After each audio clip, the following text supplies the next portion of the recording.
Hello and welcome back to my channel. I'm Sam Zagar. We're going to be reading for a 5-1 Splenic Projector today. So let's get the chart on the screen. One of the things I want you to know about this person is that I gave them one of their first human design readings back in 2021, and they did not have an accurate birth time, which they did not know at the time. They have since gotten an accurate birth time, and they've come back for basically an update or a refresh of what do I see for this chart. Now, they have a very, very, very long intake form. I'm not going to read it out. That's very time consuming. And I'm also not going to acknowledge all of the information in it because one of the things that I aim to do with these is to read the intake form, get a feel for the person, then look at their chart and in a different way get a feel for this person, and then go back to their intake form and read it again and put the two things together. Now, when I put the two things together, part of what really stands out for me is that in this intake form, they speak consistently about being exhausted, burnt out, depleted. They have been not working a regular job since 2020 because of their burnout, which means that they have been living on a limited form of income. They're tired of that. They want their success. They're ready to kind of like go back out into the world, but in a way that says, Sam, help me do this so that I don't get burnt out, so that I don't get totally overwhelmed, so that I'm not exhausted. How am I supposed to live my successful projector life according to my mechanics when we've got a couple of problems? And I want to acknowledge that these problems are very, very common projector problems. One of them is I don't have a ton of energy. Another one is I don't know where my invitations are. Another one is my network is getting smaller and smaller and smaller as time goes on. I'm getting more alone. It is normal and natural for us to end up spending more time alone after we enter into our human design experiment because we feel this need to withdraw from previous conditioning forces and to really take stock of who we are on our own and see how we're affected by the people around us. In this specific case, I have 3 centers where she is going to be deeply affected by the people around her. So I understand this need to withdraw, but you also can't completely withdraw because if nobody sees you and nobody knows about you, then nobody recognizes you and nobody invites you. If you're a projector born alone in a cave and nobody ever knows about your existence, no one is coming to invite you for anything, right? So there is this quality of being seen, being recognized. Ultimately, if you're hiding, don't expect to be found. That's a great phrase for projectors, actually. I should write that down somewhere. If you're hiding, don't expect to be found. If you can recognize yourself, expect others to recognize you. But what is worth recognizing in any of us? What is worth recognizing in this person? Now, I can recognize lots about them, but if they don't recognize it, it doesn't matter. It's not going to go anywhere. If I say, you'd be amazing at this, and they go, no, I wouldn't. Well, then no, they won't because they're not going to try because their perspective is no, I wouldn't, right? You have to recognize yourself. So no matter what I say about this person, if they don't see it in them, doesn't matter. I can't get you your invites by acknowledging you here. You got to acknowledge yourself. So, who are you? And what's amazing about you? And what are you good at? And what are you smart about? What are you interested in? What do you see in people? This person has expressed an interest in being like a coach or therapist type person. And I think that that's a very natural role for a projector. We are guides. But guides of what? Right? Like we guide others according to our system awareness, but we tend to guide by really seeing into the other. Other people have really strong effect on us as projectors. That's why we get so burnt out by them. We're meant to feel a lot from other people, but I also want to acknowledge like the right people for us are not as exhausting as the wrong people for us. So who she works with or who becomes her client or who she spends time with is very significant for her energy. So if she's saying, I want to work more, but I also don't want to burn out again like I used to, I got to give her some help to try and protect her energy. Now she's 44 years old. That means she's beyond Saturn return, and her environment is extremely applicable. She is a Valley's environment, and she acknowledged that because her birth time changed, so did her environment. So we may have had some struggles with trying to put her in the wrong environment before. Being a Valley's person, this is active within the environment, and it's a more like Valley's narrow is like, if I yell like this, it kind of like shoots straight forward. Whereas, like, if I'm the wind and I'm yelling all over, it's like that's wide valleys. That's a diffused kind of sound. Whereas narrow valleys is a different kind of sound. It's clearer, it's more direct. Now, this is someone whose like perfect activity is brought out for them in the right environment. What does valleys actually mean, though? It usually means like low in the basin. It usually means central. If I'm in the valley and I'm surrounded by mountains, that means I'm the low point and they're the high point, which also creates like the corridor for the sound or the wind or whatever to travel through. Now, I'm a markets person. I'm the opposite of a valley's environment. I'm a second color. This person is a fifth color. Now, if I wanted to take this person shopping with me and I was just very interested in my transactions and I want to go to that store, to that store, to that store, talk to that person, and get this and trade this and buy this and buy, this is probably going to be really boring for the person that I'm taking with me. The person that I'm going out with is probably like, hey, are we done shopping yet?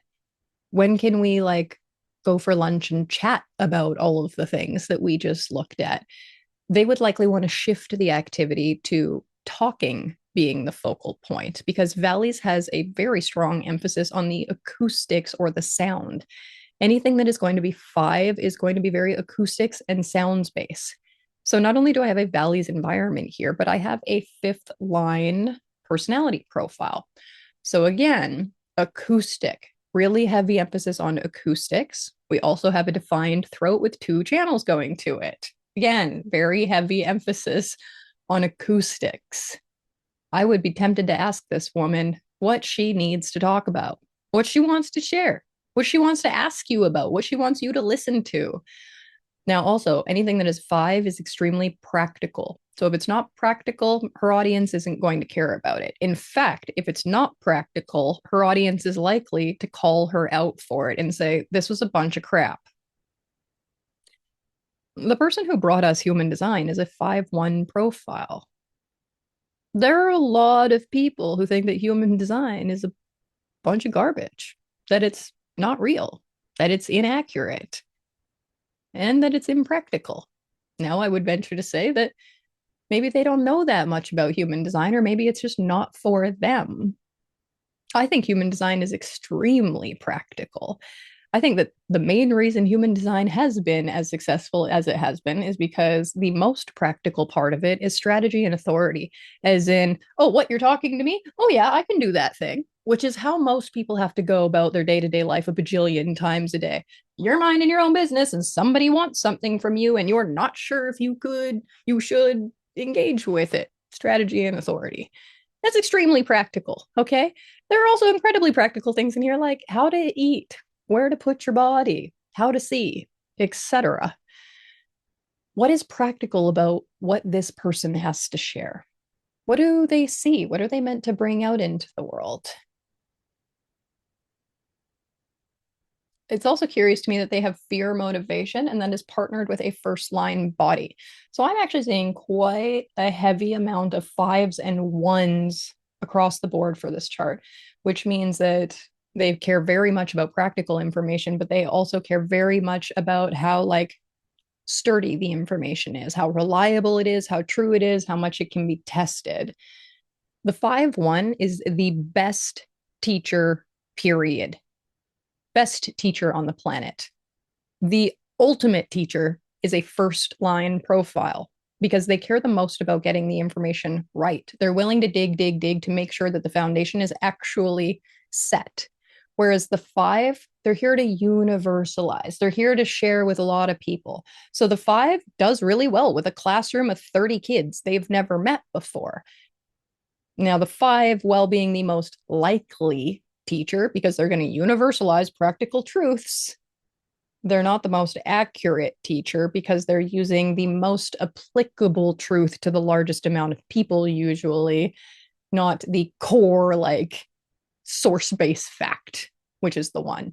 Now put those two profiles together in someone, and we have someone who is really, really, let's say, a stickler for the truth, a stickler for the truth, a stickler for accurate information.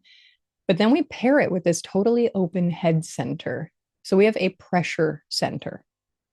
When this person says that they've experienced deep burnout, what's interesting to me is the centers that are open, that could be amplified, that could be dysregulating to them.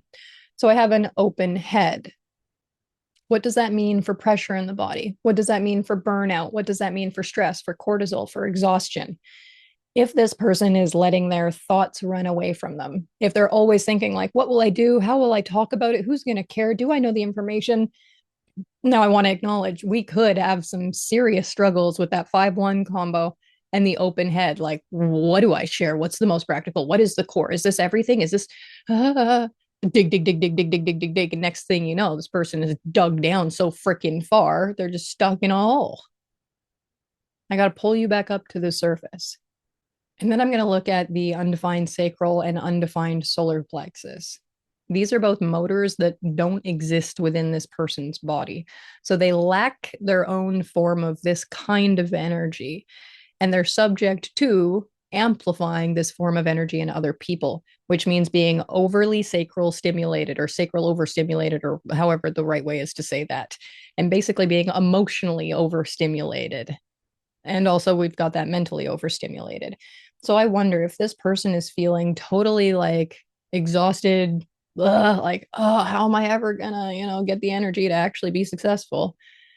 There's not that many places they can be amplifying. I wonder how challenging the deconditioning is in all of these centers. In theory, deconditioning the undefined center with the hanging gate should be harder than deconditioning the open centers. The open centers kind of look at them like the room has already been emptied, the room's already been cleared out. Whereas when I look at that sacral center, gate 14 is activated at least twice because I've got it conscious and unconscious, and it could be hanging out somewhere else in the design as well. But gate 14 is activated at least twice. So gate 14 hasn't been cleared out of the room.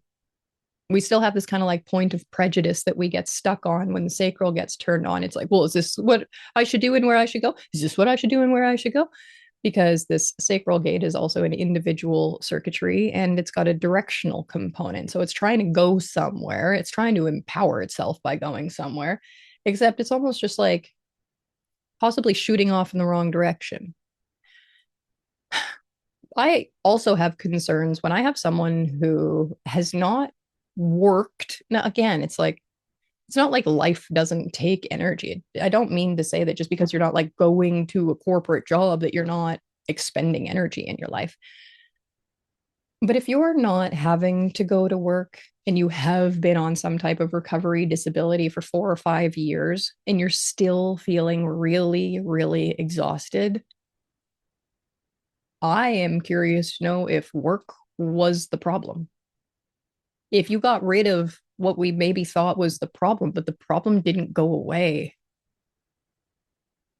where's the actual core of the problem? What is exhausting you so much?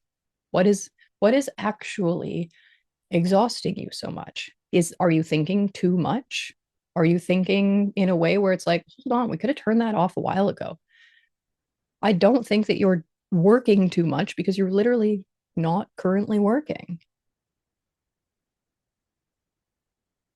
I don't know if you're just constantly blowing up the emotions of the people around you and you're so emotionally rocked that like it's hard for you to like you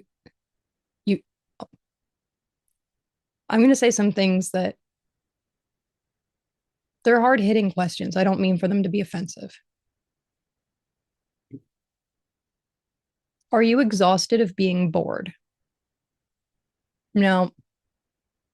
Like, are you tired of being tired? Are you exhausted from your own mind? Do you exhaust yourself? I guess would be one of the core things that I'm asking here. And I have to acknowledge that I'm not necessarily of the belief that for projectors, it's just supposed to be like less and less, and like we do less and less and less. And that is the way to success. And it's the only way to be successful. And if you're doing anything, then you're doing it wrong as a projector. Like,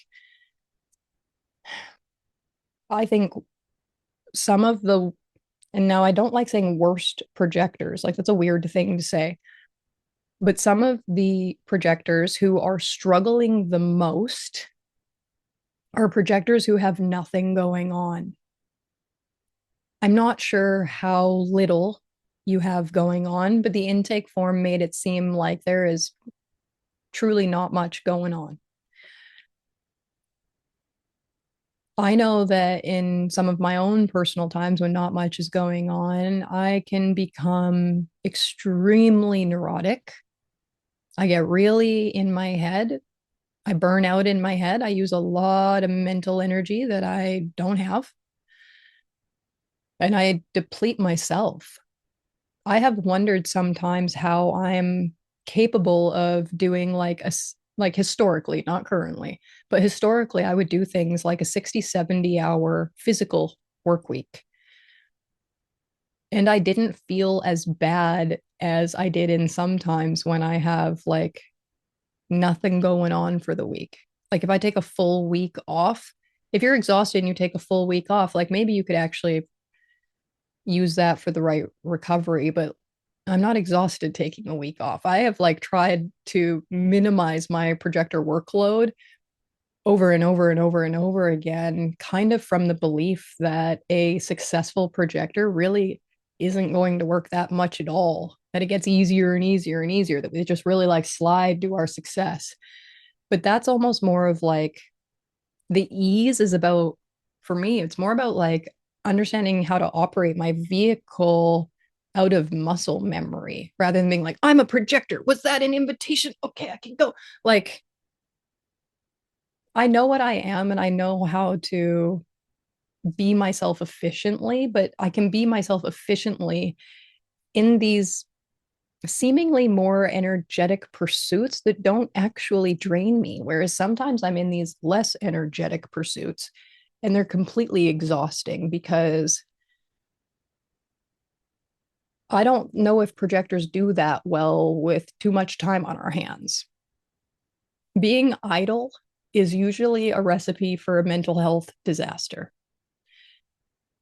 If I have a projector who really does not have much going on, I will beg them to study something. Please study something. Please go watch something. Please go sit in the middle of a park and just watch the world, right? But even if you're willing to do that, you're sitting in the middle of the park watching the world go by. You know who else can see you? Everyone else at the park. That allows someone to come up and talk to you about something, to engage you in something. I do have concerns that sometimes projectors are like, I'm not doing anything. Why am I so exhausted? And I'm like, it's actually because you're not doing anything, which feels like very weird things to say to projectors when there's so much marketing that says, like, basically, like, do nothing and be successful. And it's not like stare at a wall and be successful, but there's so much mental hang up around like what is considered work or energy or output, or you have a root motor, you have an ego motor, you have energy, and you have power. You are not a consistent, regular energy type. No, you don't have sacral stuff to tap all the time, but you do have power and you do have the ability to get things done for yourself. I see you as capable of work, as capable of being energized, as capable of like feeling really good about living a regular, like, I want to call it participatory life, but like you can be a part of the world and not be burnt out by it. But it's got a high level of awareness. I know that being in the wrong environment will put an unnecessary drain on you. Worrying about things that don't matter will put an unnecessary drain on you. Trying to compete for more is going to put an unnecessary drain on you. Although, again, I don't think sacral is really much of your problem. Avoiding truth and confrontation, yeah, that's going to take up a lot of mental bandwidth. The only thing that you said in your intake form that might give me some idea of something that could be burning you out is you said that you have a sacral partner. I don't know how long you've been with them. I don't know what your situation is. I don't know if you live together. I don't know if you sleep together. You might only see each other like for 2 hours every 2 weeks. So I could be saying something that has no bearing or weight in this conversation. But because I'm like, I don't think you really have sacral problems. The only possible sacral thing I see is like slightly possibly problematic is just what if you're getting amped up off of your partner? I get amped up off of my kid. All he has to do is walk in the room and it puts me under like a little bit of like, and it's not even like I feel it when he walks into the room. I feel it when he walks out of the room. When generators walk into the room, it tends to feel amazing. When generators walk out of the room, I'm like, dear God, how did I stand up that long? I have some concerns about you saying you want to do a coaching consulting business, but you didn't want to as you'd not been invited to do so. It's hard for me to think about the ways that I was invited into what I do. And I do struggle with the fact that if people ask me, like, how did I become successful? How did I start this business? How did I start any of my businesses? The answer is I just did it. Now, it makes me sound a little bit like a manifester. It also makes me sound fairly egoic. You are also fairly egoic. You have a channel of surrender just like I do. I'm only the channel of surrender. I've had the will to start a lot of what I've started. I can tell when the will is not there. When the will is not there, I am angry. No matter what somebody wants me to do, and in particular me, I'm the most angry with me. I can wake up and be like, I'm hungry. I need to make breakfast. I hate making breakfast. Like, I can tell when my ego is like, I'm tired. We need a break. Like, if you make me work, I'm going to burn you right now. But I also know that it goes the other way, right? Like my ego can be like, let's go to work, let's make things happen. Like I've got the will, let's do this. In fact, get out of my way, don't stop me, right? Like I know that you have the will. I also know that you have the drive. You've got the root energy. The question is, what do you want to do with it? I don't think that you need to wait to be invited into a coaching business. I think every time we give advice to someone, we're coaching, whether we recognize it as like a registered sole proprietorship or incorporation or not, you're still working your design. You're still working your purpose. I mean, the next question is at what point do you decide, oh crap, I should probably be charging for these conversations that I'm having? And what are the systems? How do you want to support people? I think all projectors have like a natural gift with being therapists, guides, coaches, but it's our ability to see people.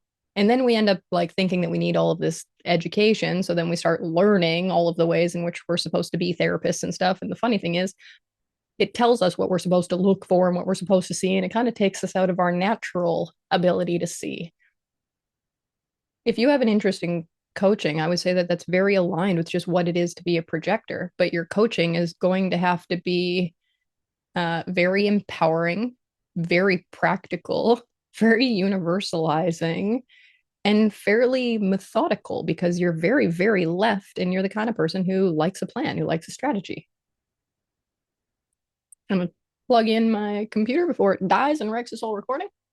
I think that the natural training for anybody to become a guide or a therapist is to be able to like get beyond your own conditioning, to decondition to a certain level, and then become a role model or guide of helping that happen in other people. So if I can get to a place where I'm not totally caught up in my own thoughts about like, is this the right answer? Is this the right answer? And I'm scrolling and I'm always looking for inspiration. And I'm wondering, are people ever going to like what I have to say? And are they going to have we get paid to take people through the deconditioning that we've already mastered. So any center in your body graph that is undefined or open, as soon as you complete that transformation, somebody is going to hire you to take them through that transformation.